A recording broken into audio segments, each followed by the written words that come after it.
অৰুণোদয় আঁচনি ধন এবাৰো নোপোৱাসকলৰ বাবে ভাল খবৰ। আৰু কি কৰিব লাগিব, লগতে কিমান টকা প্ৰতি মাহে লাভ কৰিব পাৰিব জানিলে আচৰিত হ'ব।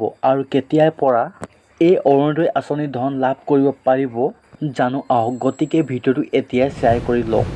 প্ৰথমতে জানো আহক, যিসকল মহিলাই এতিয়ালৈকে অৰুণোদয় আঁচনি ধন এবাৰো পোৱা নাই, সেই সকলোৱে কৰিব লাগিব নিজৰ ৰেচন কাৰ্ড, আধাৰ কাৰ্ড, পান কাৰ্ড আৰু লগতেই বেংকৰ পাছবুক লৈ নিজৰ সমষ্টিৰ বিধায়কগৰাকীক জমা দিব লাগিব।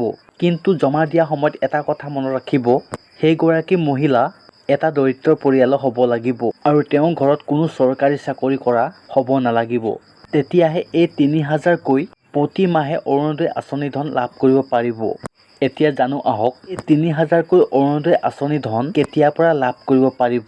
যিহেতু ৰাজ্যৰ মুখ্যমন্ত্ৰীগৰাকীয়ে নিজ মুখে উল্লেখ কৰে যে অহা আগষ্টৰ ১০ তাৰিখে ৰাজ্যৰ লাখ লাখ দৰিদ্ৰ পৰিয়ালৰ মহিলাসকলৰ বেংক একাউণ্টত একেলগে ৯,০০০কৈ টকা ভৰাই দিয়া হ'ব।